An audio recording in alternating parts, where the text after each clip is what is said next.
Breaking tonight, President-elect Donald Trump getting serious blowback from some of his strongest supporters as he backs down on his promise to pursue criminal charges against Hillary Clinton. Good evening and welcome to the Kelly File, everyone. I'm Megyn Kelly. For months on the campaign trail, Mr. Trump attacked his rival for conducting the highly classified business of the United States over a private unsecured email server, all while she was Secretary of State. I think Hillary is very weak. I think she's pathetic. I think she should be in jail for what she did with her emails. She should be in jail. Hillary Clinton should be in jail. You know it. The FBI director knows it. Everybody else knows it. She should be in jail. If I win, I am going to instruct my Attorney General to get a special prosecutor to look into your situation. It's just awfully good that someone with the temperament of Donald Trump is not in charge of the law in our country. Because you'd be in jail. Secretary Clinton. And when Mr. Trump went there, the roaring crowds at his rallies responded. We heard one phrase chanted again and again: lock her up.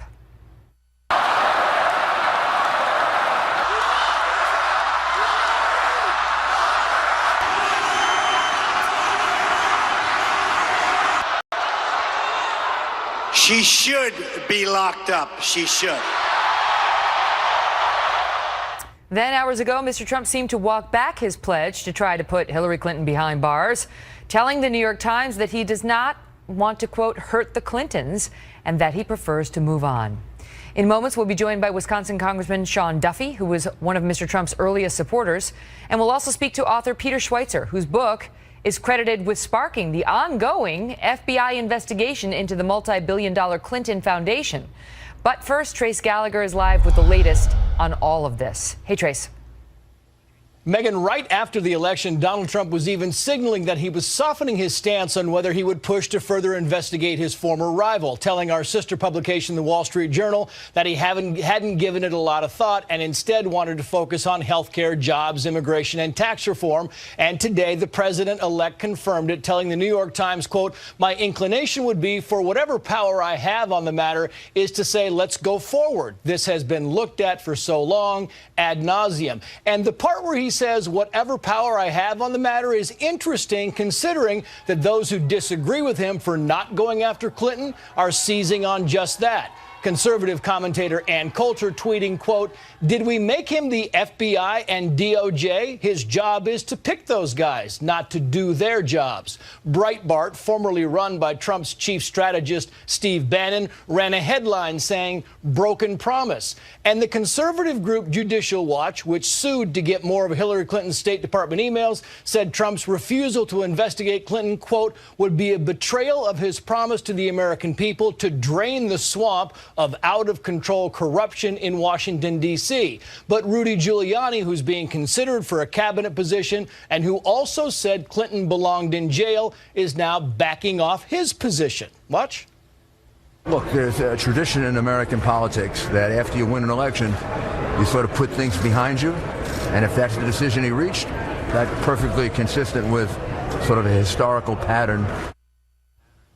And while it might be a political tradition to put things behind you after an election, it would also be highly unusual for a president to request that the FBI close an inquiry or investigation. Megyn. Unprecedented. Trace, thank you. Here now to give us both sides of this issue, Congressman Sean Duffy and Peter Schweizer.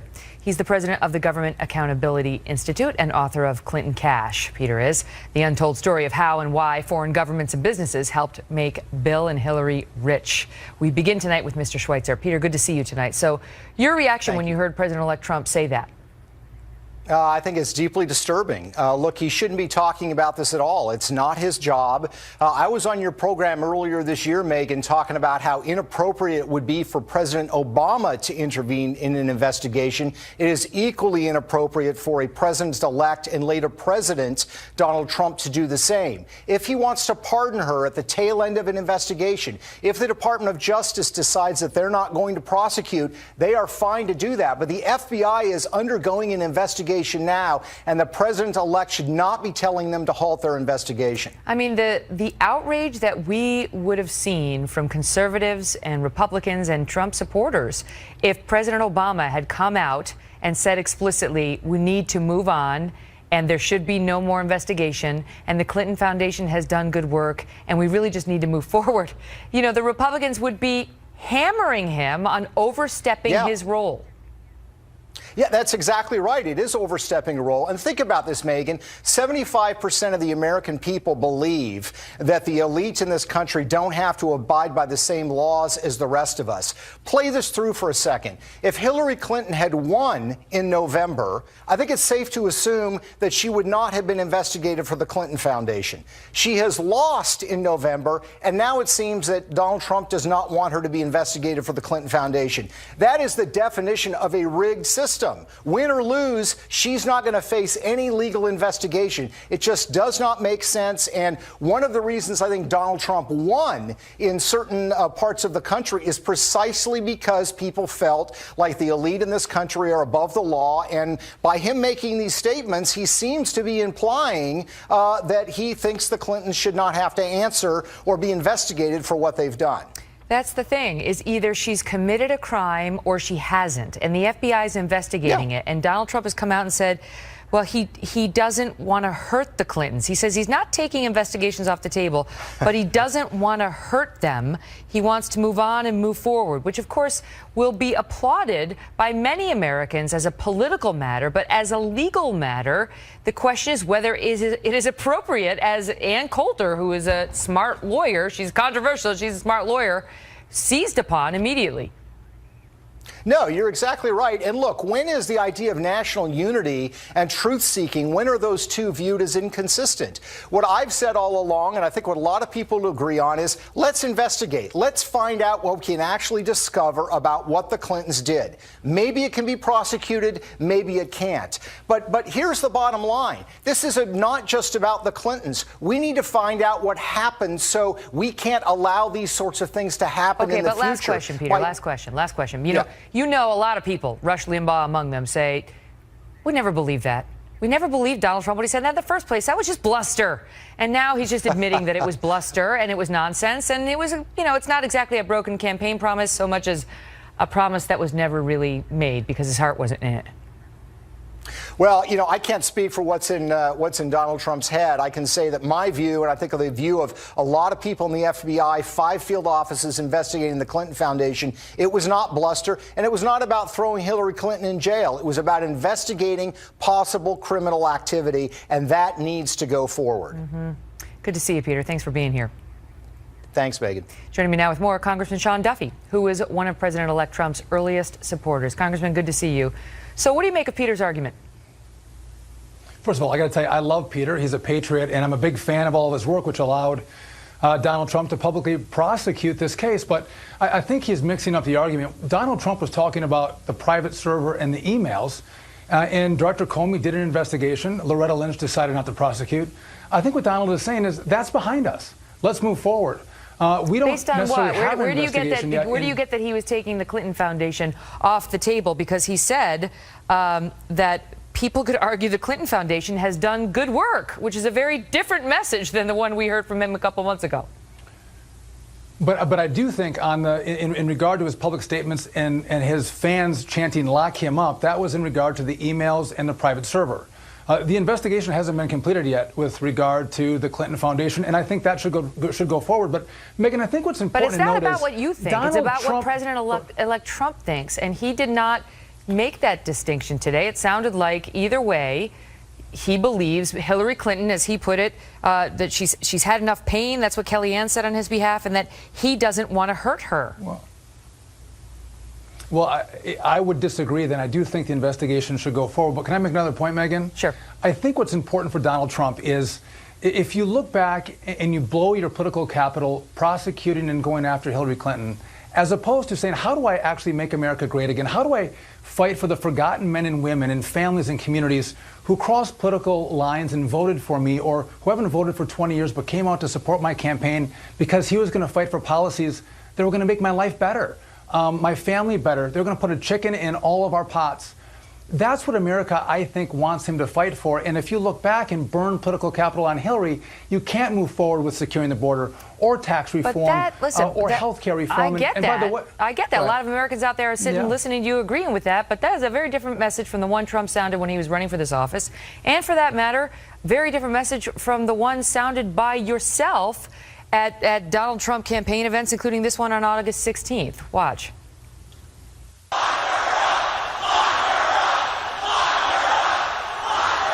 We have to elect Donald Trump to do that. We have to elect Donald Trump to lock her up. And now it's like, for the good of the country, we have to move forward. I mean, do you understand how people watch this and they're like, lying politicians who just say anything to get elected. They think we're chumps, that we're going to believe them then, and now we're supposed to believe them again now, even though the two messages appear to be diametrically opposed. But, Megyn, you have to look and say the lock her up chant in Donald Trump were specifically talking about the email server and the emails themselves and secure information on a private server. Comey came out with his statements after that little rally that we had in Wisconsin, which, by the way, was really fun. And I think that's been put behind us. Do you want to have Donald when Trump Comey came out and reopened the investigation, he reopened it. And then Team Trump made a huge deal out of it, and then he purported to close it, and Team Trump continued to make a huge deal out of it, and said the system was rigged, and disagreed with Comey's decision, and wanted her put in jail.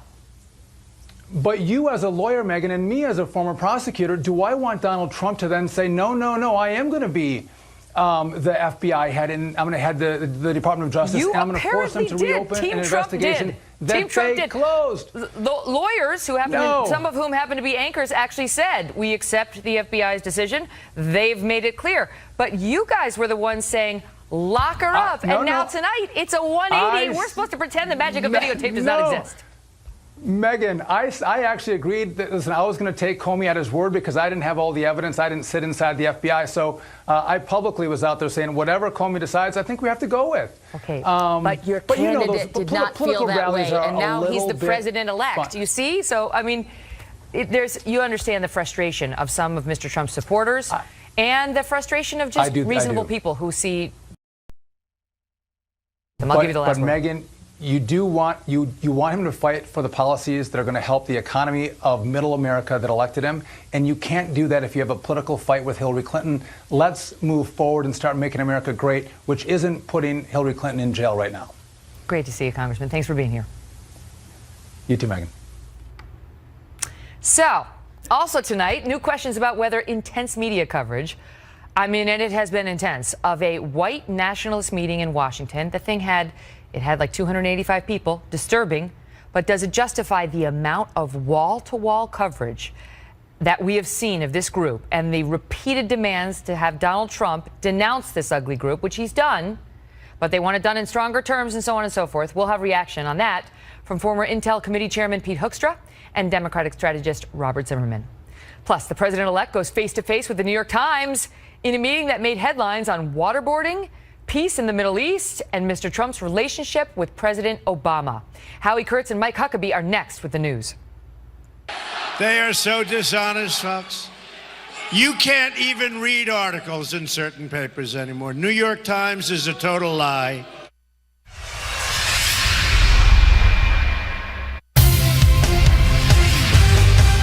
Developing tonight, new fallout after 48 hours of intense media coverage for the annual conference of a white nationalist organization. Video surfaced over the weekend from a Washington meeting of roughly 85 people at the conference, some of whom are caught on tape making Nazi salutes and praising President-elect Donald Trump. While Mr. Trump has been called on several times to disavow the tape and the group, which he has done, there are growing questions tonight about whether all the media coverage is giving this group exactly what it wants. Trace Gallagher is in our West Coast newsroom with more. Trace? Megyn, the controversial video showing a few hundred members of alt-right movement praising Donald Trump and raising their hands in a Nazi-type salute was posted by Atlantic Magazine, which is doing a documentary on Richard Spencer, who is the man now the primary face of the alt or alternative right movement. We're not showing the video or putting up Spencer's racist anti-Semitic remarks because it's become apparent that Richard Spencer, who is well-educated and from an affluent family, is reveling in the national coverage and reportedly using it to to promote and recruit. For example, this weekend's alt-right gathering in D.C. was attended by fewer than 300 members and covered by between 50 and 75 journalists and photographers. Before latching on to the Donald Trump campaign, alt-right, which has been around for about 8 years, mostly operated from the fringes of the internet. Donald Trump has now disavowed the alt-right, telling the New York Times, quoting here, "It's not a group I want to energize, and if they are energized, I want to look into it and find out why." Critics say the group was partially energized by Trump's new chief strategist, Steve Bannon, who formerly ran Breitbart and told Mother Jones magazine that Breitbart was the platform of the alt-right, though Bannon says he strongly rejects the anti-Semitic and racist elements of the group. And Donald Trump has defended Bannon, saying, quote, "I've known Steve Bannon a long time, and if I thought he was a racist of alt-right, I wouldn't even think about hiring him." We should note there are no estimates on how many alt-right members there are because the group has no formal structure. Megan. Trace, thank you. Joining me now, former Michigan Congressman Pete Hoekstra, who's an advisor to Donald Trump's transition team, and Robert Zimmerman, Democratic strategist and DNC committee member. Now, look, unlike these other channels, we are not going to wallpaper this show with this guy from the white nationalist group. I'm going to show one very short clip of what he was doing, which has been so controversial, and it went on and on and on. Viewers, be advised, it's hateful and disgusting and all the things you think it's going to be. Watch. Hail Trump! Hail our people! Hail victory!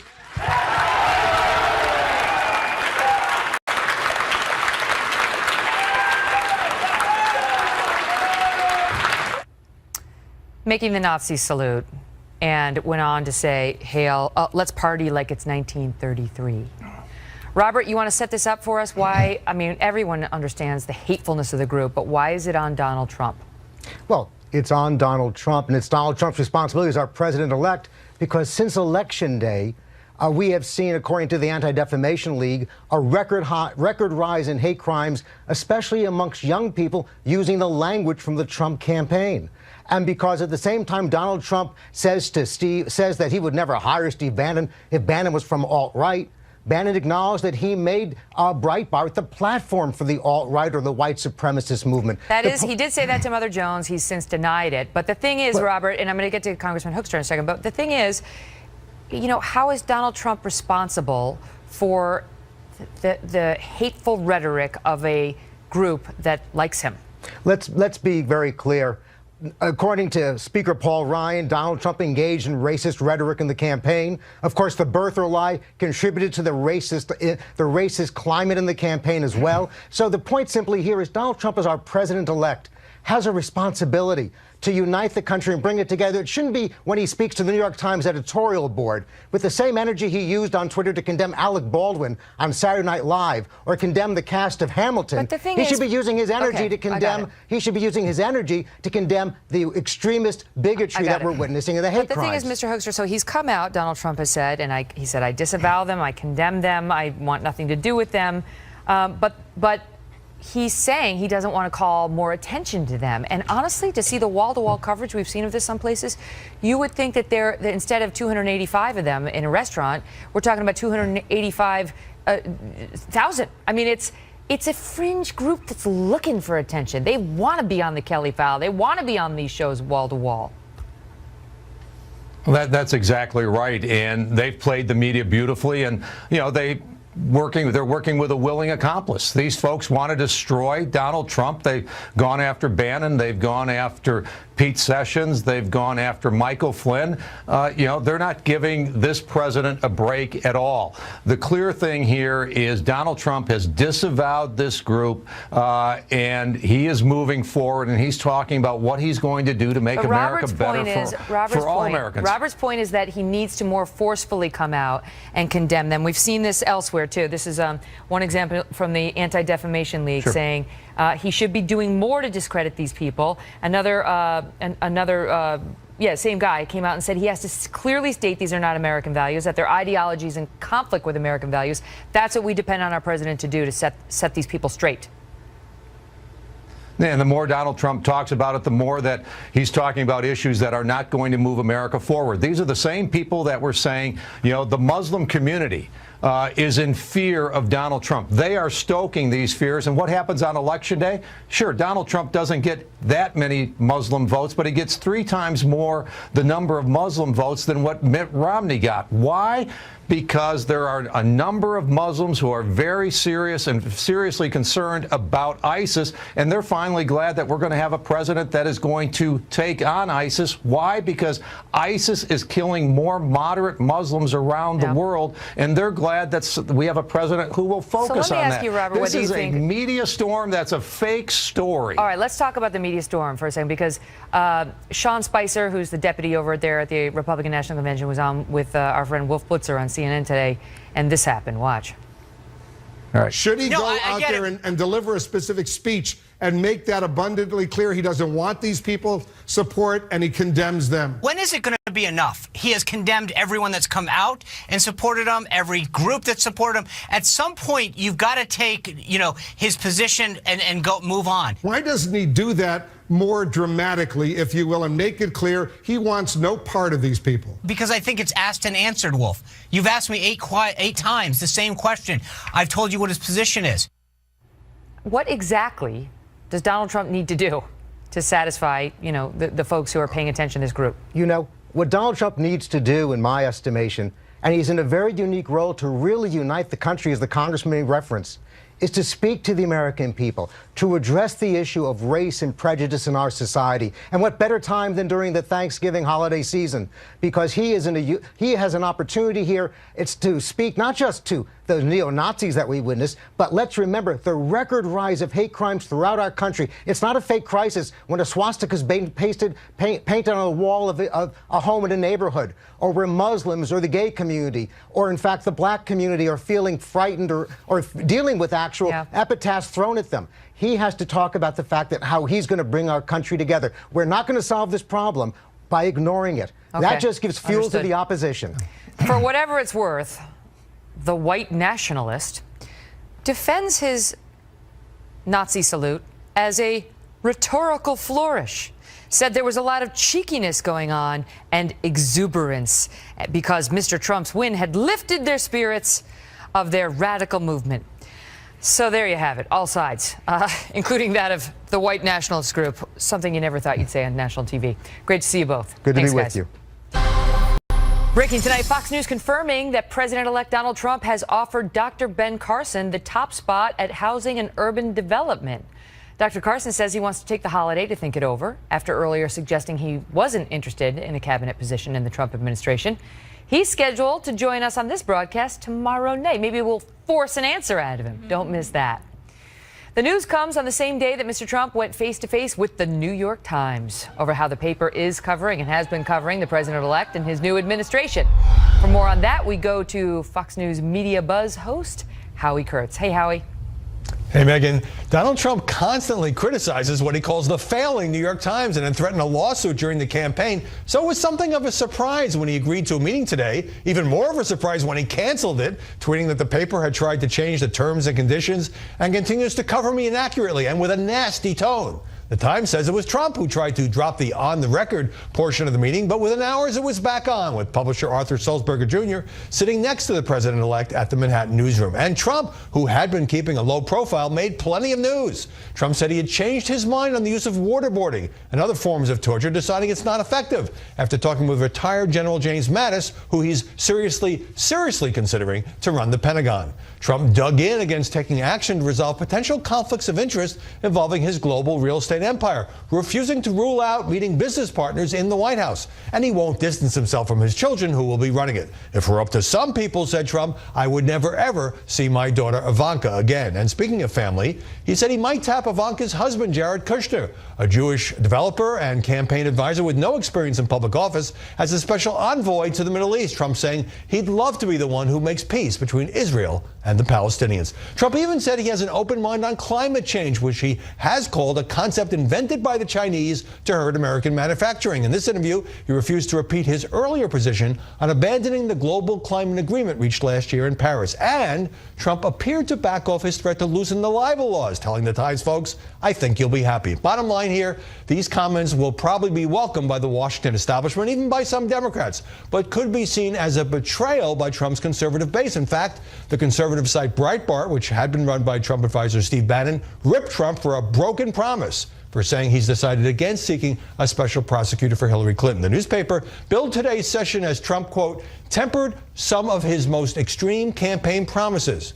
Or maybe he's just moderating his stances as newly elected presidents sometimes do. Megyn? I can't keep up. Howie, thank you. Joining me now with more, Governor Mike Huckabee, former presidential candidate and Fox News contributor, and Julie Roginski, Democratic strategist and Fox News contributor. So we're no longer going to prosecute Hillary Clinton. We're reversing our position on the climate change agreement. We are no longer going to torture or waterboard, which he said at virtually all these campaign stops and in many debates, Governor. Just like how many campaign promises is that before he's even been sworn in? Oh, I don't know. You know, and sometimes I'm not sure whether Donald Trump is humoring the New York Times, who has never been polite to him, never been fair or balanced with him in any way. We'll see. I mean, I think Donald Trump is doing a lot of things right now to, give some good optics. And I think we'll wait till he takes the oath of office. But I do believe this, Megyn, if he fundamentally changes the major positions that he campaigned on and the reason that 60 million people went and voted for him, I think it'll be a real rocky start because there are expectations. I do, yeah, because look, nobody at the New York Times wants or believes Donald Trump will be a good president. Nobody at the Washington Compost believes that either. But there are millions of Americans who tore their shirts for Donald Trump and went out there and got him elected. Yeah. If he were to make major changes in his positions, during the course it of the would be campaign, disaster. And they never held it against him. They believe in the man, if not the mission. Julie, I want to ask you about Jared Kushner, who, is really sort of the, with respect to him, boy wonder, of the campaign. He's a business guy, Ivanka's husband, who really helped get Donald Trump elected as the president. And his business credentials are really impressive. However, Mr. Trump is making news today by saying that Jared Kushner could help make peace between the Israelis and the Palestinians, and pushing, according to NBC News, to get him a top secret clearance so that he can be privy to the presidential daily brief despite not being an official member of the White House and the cabinet. Your thoughts on that? Well, I think it betrays an incredible lack of seriousness and a commitment to what needs to be done with foreign policy. Look, what Jared Kushner is, I guess what his qualifications are in Donald Trump's mind is he's Jewish. He's been to Israel a bunch of times. Me too. I mean, there's a lot of us like that, but it doesn't mean that I'm qualified to be Dennis Ross or Henry Kissinger or George Mitchell or any of the people who are very serious diplomats who've tried to bring peace to the Palestinian-Israeli conflict. And to say that Jared Kushner, whose only qualification from what I can tell are that he married into the Trump family, is somebody that can take on this very onerous responsibility, which has ramifications not just for the Middle East, but really for our foreign policy across the world, outside the Middle East, in addition to the Middle East, is laughable. And so for anybody to believe that he has any qualifications short of his religion and potentially having traveled, as a lot of people have in Israel, is not a serious analysis of what needs to be done. If somebody's really serious. What do you make of it, Governor? Because he's a smart man. He's very loyal to Mr. Trump. He helped get him elected. Is it more of a spokesperson type position where he would just be relaying the messages of the administration and familiarity with the issues is required, but being a true diplomat may not be? You tell me. Well, look, I don't think anybody expects Jared Kushner or anybody else is going to go and resolve this, because if you really want to know, this goes back to Isaac and Ishmael. It doesn't have a start there may 50 be limits years to ago, Jared's 70 gifts. years ago. Well, look, and here's what I want to just be very clear about. There's going to be no peace in the Palestinian-Israeli conflict until at first the Palestinians get serious about it and they quit telling the school children that it's a good thing to murder Jews. This has been going on since the beginning. They had a chance in 1995 when Ehud Barak almost gave away 95% of Judea and Samaria, and Arafat rejected the whole thing. It's a tall they bar. don't want peace. It's a tall bar. I got to ask you this quickly before I let you go, Julie. On the First Amendment and Trump's commitment to it, because he's obviously had not the most respectful relationship with the press. He said to the New York Times, I think you'll be happy with respect to his First Amendment commitment. You know, it's funny because Trump, when he wants to charm you, he can do it. But the problem is the press is going to hit him. They're going to hit him right between the eyes. And they're not going to be happy. And he's not going to be happy with that. It's just not the nature of media covering a president. Your thoughts? Look, I mean, the media has to do their job with that fear of favor. And so if somebody says they're going to open up, loosen libel laws, as Donald Trump said throughout the campaign. That's another one he just walked back. Yeah, he just walked. Listen, he'll walk it forward again tomorrow. That's the problem. You don't know where he stands. You know, we can have daily, if not hourly, conversations about whiplash and what he says at any given time and any given issue. If he walked it back, I'm happy to hear it. If he consistently, for the next 4 years, decides that he's not going to pursue it, that's fantastic.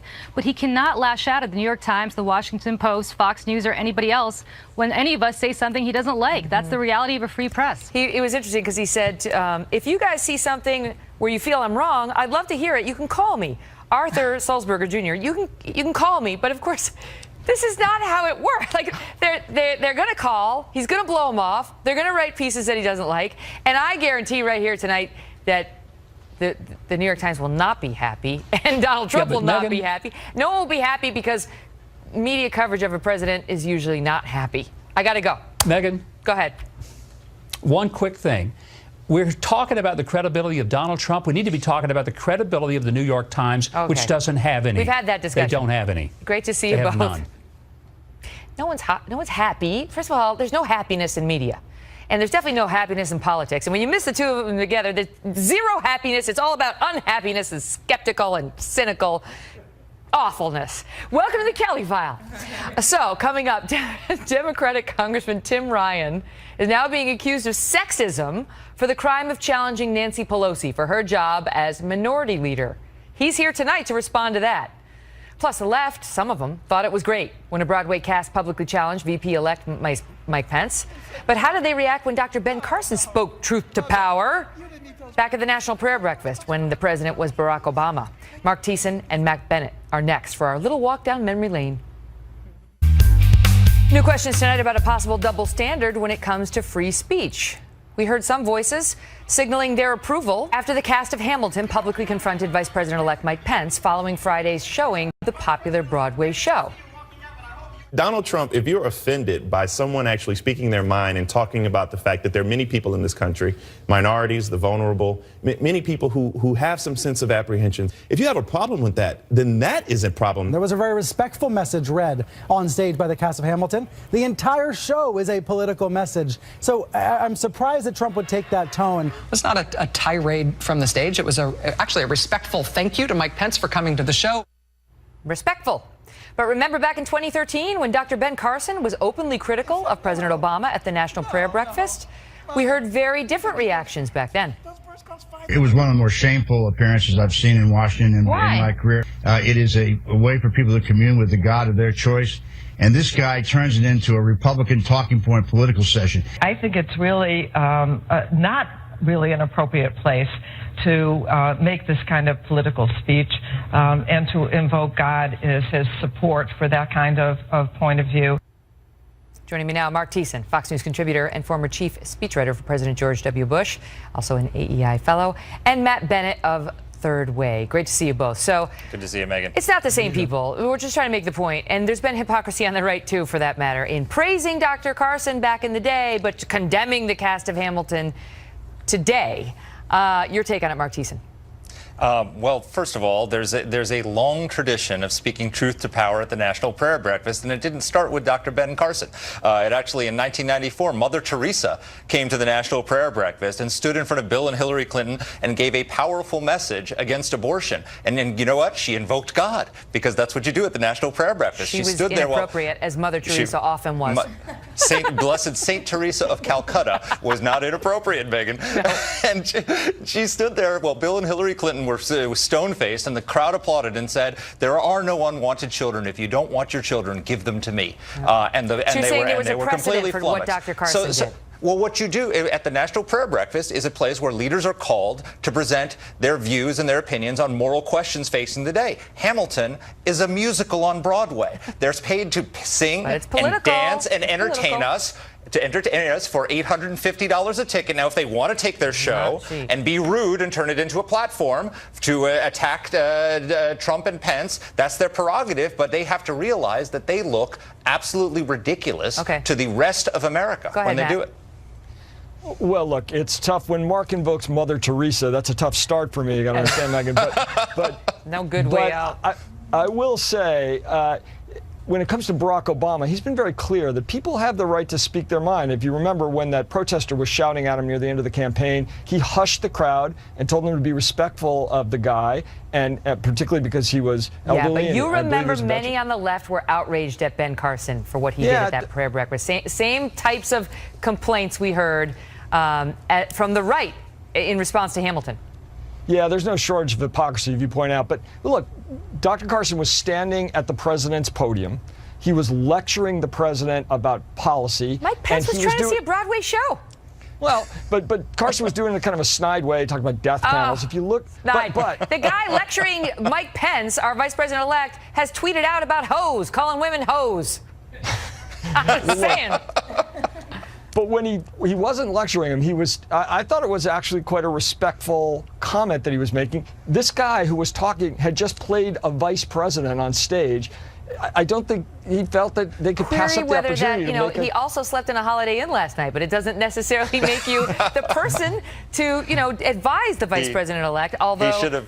Listen, I tend to like, sort of these open statements from all sides because it's quintessentially American, and more speech is better speech. He should have taken Aaron Burr's advice, which is talk less, smile more. Okay, bye. Nancy Pelosi's challenger next. Well, Nancy Pelosi's 14-year reign as the head of the House Democratic Caucus may be in serious jeopardy as 43-year-old Ohio Representative Tim Ryan mounts a challenge to his one-time mentor. He says it's nothing personal, but now he's being denounced as sexist just for throwing his hat in the ring. Joining us now, Representative Tim Ryan. Great to see you, sir. So, yeah, somebody over at Think Progress says the thing where an obscure male backbencher thinks he deserves to replace the most accomplished woman in Congress is how sexism works. Your response? Well, I got a lot of respect for Nancy Pelosi. She's a historic figure, but this is not about the leader's gender. This is about the leader's record. And we are down over 60-some seats since 2010.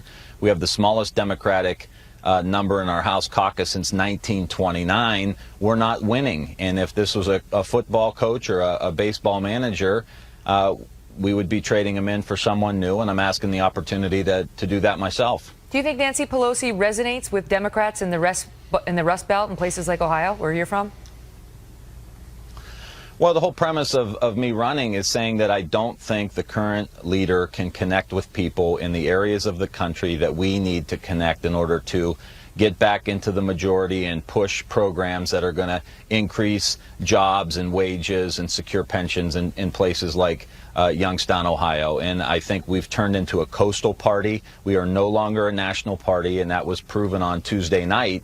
And if we want to get back to being able to win races in the South, in the industrial Midwest, we need some new leadership, a new message, and a new agenda. They say she's got a legendary ability to unite your party. Well, I think Donald Trump does too, Megan. So. Well, we'll watch. The elections are on November 30th. They say you're a long shot. She's got a lot of power. We'll find out whether she holds on to it. Great to see you, Sarah. Thanks for being here. Thanks for having me. We'll be right back. Big news! My new book, Settle for More, is #1 on the Barnes & Noble bestseller list. Thanks to all of you, and thank you so much for buying it. Wanted to share a few Facebook posts with you. This one from Meg Grassley, who writes, "Loving your book, can't put it down. I got so teary reading the stories about your father and the years of bullying. The particular story of the girls calling you, and you then going outside to skate on the ice in the cold. Felt like I was there. On the other hand, the stories of your mom's quick and witty responses make me wish I knew her personally. Your book has given me such a different perspective watching you at 9 p.m. every night. Can't wait to keep on reading." My mom's going to love that one. This one comes from Fred White. "I could not put it down, finishing it in the wee hours of the morning. I want to thank you for sharing your life story. Even an old Marine found tears running down my face while reading about the loss of your beloved dad. Your book also made me do some self-reflection and soul searching. Thank you again. That means a lot to me. Thank you. Candace Mazingo writes, all I can say is that you've won me back over again. I needed that little pep talk about getting back up no matter who knocks you down. I've wallowed in my feelings long enough. It's been 8 years, she says, and it's time to get on with life. Thank you. And plenty of uplifting messages from women, like Bethany Elfring, who writes, I feel that you are such an inspiration to young girls. You're showing them that they can be strong, empowered, respected, and can be what they put their mind to. Amen to that. Thank you all for listening and for reading, and have a wonderful Thanksgiving.